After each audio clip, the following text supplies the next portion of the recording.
Bella raga, oggi siamo in Red Moto, nuovo video, non siamo qua per parlare di moto da cross, moto enduro, siamo qui per fare un video un po' particolare, anzi oserei dire un video speciale. Lo sapete che a me le moto da rally, e se non lo sapete ve lo dico ora, mi piacciono veramente tanto, mi sono sempre piaciute, soprattutto le replica, quelle giuste. Beh, oggi ce n'è una di quelle veramente giuste, la prima Honda HRC da rally che è in vendita.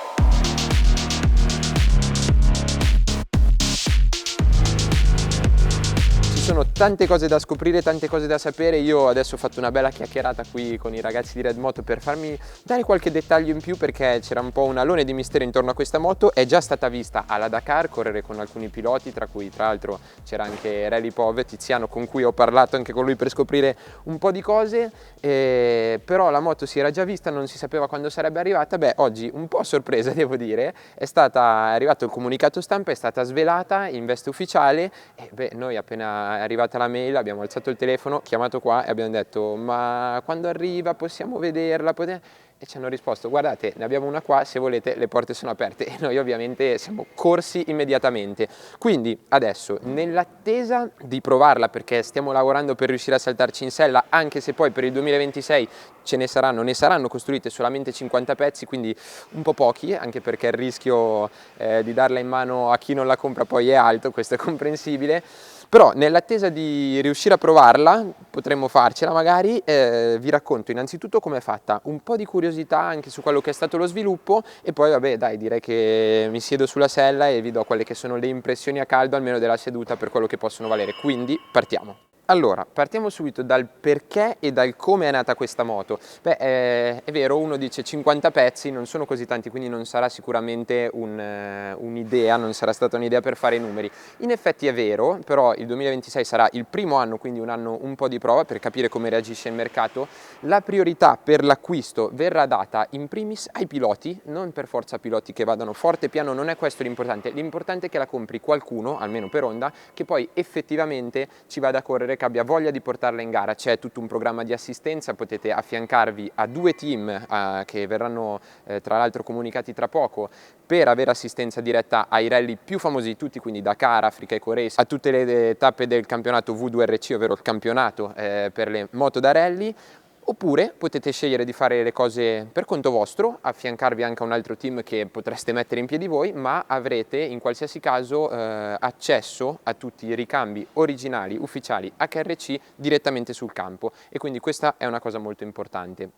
E quindi dicevamo, nasce perché, beh, se forse non è per fare i numeri, almeno per quello che sarà il primo anno, una sorta di innanzitutto posizionamento, perché sono pochi, lo sappiamo, i marchi che poi effettivamente propongono una rally replica di quelle vere in vesti ufficiali, anzi per ora in realtà c'è sempre stata solo KTM. L'ingresso di Honda vuol dire tanto, perché sappiamo che quando Honda si muove lo fa perché c'è un motivo serio, quindi sicuramente una motivazione di posizionamento, e anche perché, inutile nasconderlo, i rally sono sempre più in voga negli ultimi anni, vengono seguiti sempre di più, e anche la nascita dell'Africa Eco Race, per quanto poi magari non possa essere come la Dakar, beh, effettivamente è a dimostrazione del fatto di quanto questa disciplina, questo segmento interessi sempre di più, ma come interessa anche a persone normali, tra virgolette, che non hanno intenzione di andare a fare il rally della vita, l'esperienza assurda di un rally del genere, ma magari una cosa più tranquilla, anche godersi una moto specialistica, ma forse un po' più sfruttabile di un enduro, direi.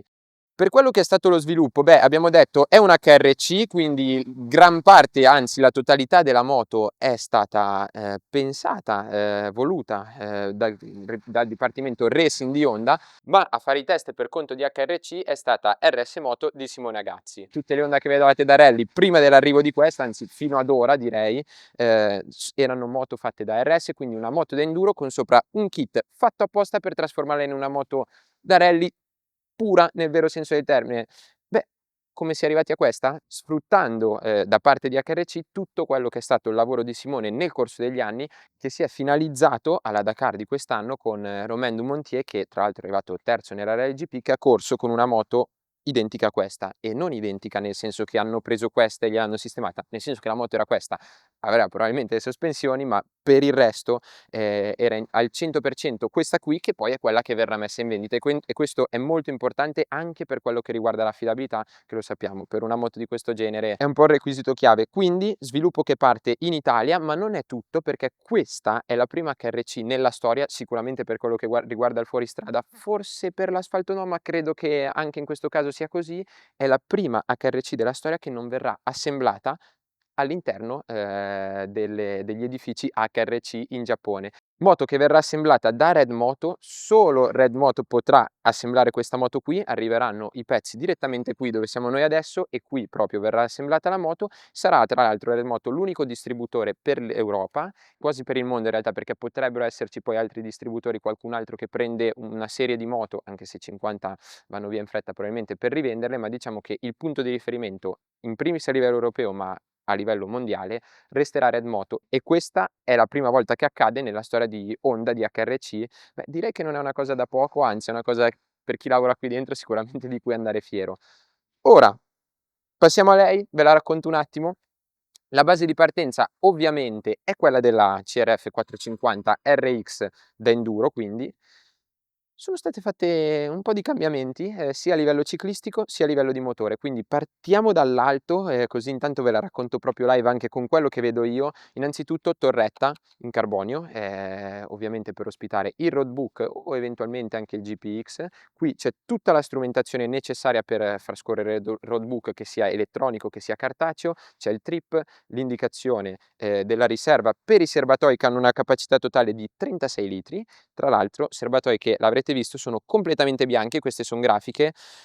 Potrà essere discutibile a livello di look, non lo so, anzi fatecelo sapere qui sotto nei commenti cosa ne pensate voi, però sicuramente sono funzionali, perché in questo modo in qualsiasi angolazione potete vedere il livello della benzina che, beh, forse se siete in mezzo al deserto da soli e avete magari ancora 300 km da fare prima di arrivare alla zona rifornimento, potrebbe non essere una brutta idea. Andando avanti di qua, qui c'è il radiatore dell'olio, che è molto importante perché quando ci sono temperature elevate, viene stressata tanto la moto, magari ci si insabbia pure, beh, riuscire a raffreddare velocemente l'olio, e anche avendo dentro più liquido in generale, più olio in generale, perché anche qui dentro poi sarà pieno, si parla di una capacità di circa il 30% in più se non sbaglio,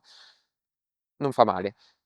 Parafango, questo è uno di quei componenti che questa moto condivide con le ufficiali della Dakar. Ce n'è qualcun altro in giro che però non riesco a farvi vedere perché è sotterrato da altri componenti, ma sappiate che ad esempio questo è uno di quelli. Tra l'altro a me farebbe piacere sapere che se dovessi comprarla, che qui dentro c'è un po' di Moto Factory di Honda, perché lo sappiamo che le HRC sono le moto più inarrivabili di tutti, non si sa mai cosa c'è montato sopra, sono dei prototipi super segreti. Beh, non male che l'abbiano usato per una moto di serie, segna anche un po' un cambio di passo, è una cosa che è abbastanza intrigante. Andando avanti, beh, piastre X-Trig fatte con l'offset apposta per Honda, lo sappiamo, questo poi succede anche in realtà sulle moto da cross. Sospensioni, allora qui poi faccio un piccolo excursus perché come vedete Showa, ovviamente lo sappiamo Honda, vedete questo logo qui? Beh, se non sapete cos'è, Hitachi Astemo, ovvero la società che ha acquisito Showa, d'ora in poi tutte le Showa si chiameranno Hitachi Astemo, non so se poi lasceranno il logo Showa, però questo era giusto per informarvi, un piccolo excursus. Andando avanti, forcella è la stessa della Works da cross, ovviamente con tarature dedicate. Cosa cambia dalla forcella normale, dalla forcella standard? Beh, che questa qui, oltre ad avere un colore diverso per i foderi, ha gli steli col trattamento DLC, Diamond Like Carbon, che è trattamento per aumentare la scorrevolezza. Stesso discorso per il mono, anche qui arriva tutto dalla R, con la differenza che c'è una taratura dedicata, perché qua il peso aumenta, 36 litri di benzina non sono pochi in più, è molto peso in più, considerando anche quelle che sono le sovrastrutture e quant'altro, peso che è di 138 kg in ordine di marcia, ma ovviamente senza benzina, e direi che è un valore assolutamente degno di nota considerando quanta roba c'è sopra, quindi ovviamente ha una taratura dedicata. Telaio che anche qui deriva dall'enduro, ma è stato, diciamo modificato appositamente per garantire maggiore stabilità sul veloce. Ci sta, con questa moto qui è una moto che serve per navigare, pistoni veloci, deve sentire poco le buche, deve aver tanta direzionalità. Beh, questo è il lavoro che è stato fatto da Honda per aumentare tutte queste caratteristiche rispetto a quella che è la moto da enduro. La cosa più interessante però, almeno per me, è il motore, perché leggendo prima di venire qua, mentre stavamo venendo in viaggio, ho letto un po', di dati, di informazioni per capire un po' meglio di cosa si trattasse. Beh, è venuto fuori che questo 4,5 qui ha 6 marce. Allora mi sono domandato quale avranno mai preso di motore per far sì che avesse 6 marce, perché sappiamo 4,5 da cross ne ha 5. Ne han fatto uno da capo, com'è andata, come non è stata? Beh, la risposta è stata semplice, me l'han data una volta che sono arrivato qui. Il basamento è quello della Honda CRF 450L, per intenderci quella che c'era una volta da noi, la vecchia XR,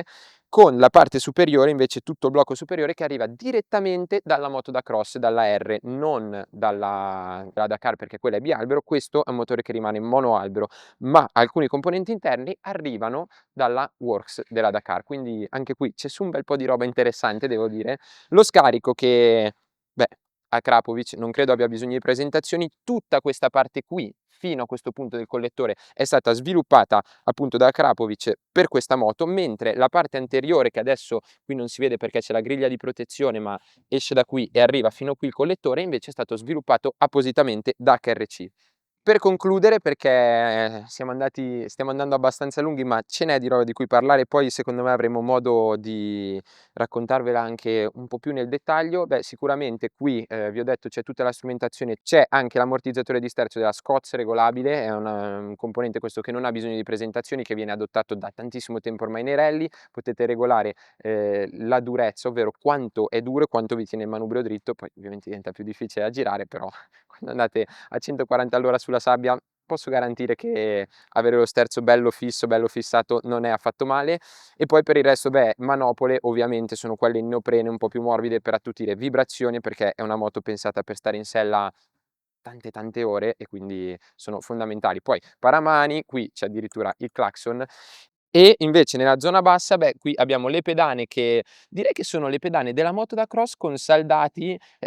una prolunga, come mi è capitato già di vedere altre volte, per renderle ovviamente più larghe, più ampie, con maggiore libertà di movimento del piede e soprattutto maggiore comfort anche qui nel discorso generale di far sì che questa moto sia più comoda possibile, perché bisogna starci tanto tempo in sella. Stesso tema di qua, dove tra l'altro è stata fatta una cosa abbastanza simpatica. Siccome le pedane sono più larghe, si presuppone che uno possa avere anche il piede un po' più all'esterno, possa trovare una posizione diversa, soprattutto per quando si viaggia più rilassati. Beh, anche la leva del cambio è stata ricostruita, soprattutto la parte finale dove si va poi a inserire sotto il piede per cambiare e sopra per scalare, è stata allungata in modo tale che si trovi più facilmente. Tra l'altro di qua c'è anche il cassettino che si apre direttamente così, dove all'interno andrete poi a mettere gli attrezzi e tutte le cose, diciamo, necessarie per far sì che, se dovesse succedere qualsiasi cosa, beh, non restate nel bel mezzo del deserto, o almeno avete la possibilità di non rimanerci. Ora è arrivato il momento dove assaggio per la prima volta questa moto, per quanto possibile, nell'attesa poi di provarla, che io sinceramente sono abbastanza curioso. E qui quando si sale, spesso si può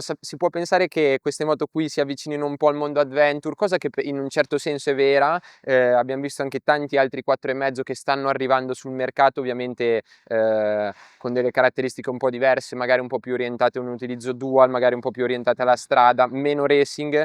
Però quando si sale su una moto come questa si percepisce quella che è la differenza tra una moto pensata per le gare, tra una moto racing in tutto e per tutto, e invece tra quella che è una moto che si ispira a qualcosa di questo genere, perché oltre alla sella, che è quella di una moto enduro, tra l'altro molto più morbida, anche questo tutto nel discorso generale del comfort che abbiamo fatto, però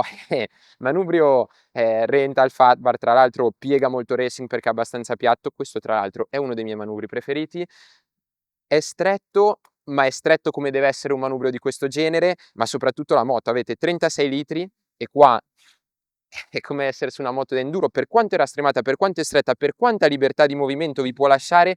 basta pensare che quando guardate dal basso verso qui fate fatica a vedere i serbatoi e il paramotore in fibra di carbonio, quindi la moto è molto contenuta. Davanti tutto il plexiglass, tutto quello che è il cupolino, la torretta, non danno particolarmente fastidio. Certo, non vedete il parafango, però ai lati vedete bene, e anche dietro, serbatoi posteriori non danno assolutamente fastidio, non limitano la vista, e quando poi la vera magia succede quando vi alzate in piedi, che andate a stringere la moto, è effettivamente una moto da enduro, quasi, poco più larga, però stiamo parlando veramente di una moto super racing. Ora, penso di avervi detto più o meno tutto, vi ho raccontato come è fatta in linea generale, insieme alla quantità esagerata di ergale e carbonio che c'è sopra. Resta la cosa più importante che non vi ho ancora detto, perché volevo tenervi qua fino alla fine: il prezzo. Non è ancora stato confermato, ma sarà al di sotto, appena al di sotto di 39.000 euro, IVA inclusa, e direi che questo è molto molto interessante, soprattutto adesso che ve lo dico dopo che vi ho raccontato tutti i dettagli che ci sono su questa moto. Direi che abbiamo finito. È arrivato anche Miki di Honda, quindi io lo dico anche davanti a voi, non vedo l'ora di provare la moto, e ci dobbiamo salire in sella per un bel door test. Però nel frattempo fateci sapere qui sotto nei commenti che cosa ne pensate, ve la immaginavate diversa, tanto lo so che lo sapevate già che sarebbe arrivata prima o poi, quindi diteci un po' cosa ne pensate, creiamo un po' di discussione, e direi che ci vediamo al prossimo video.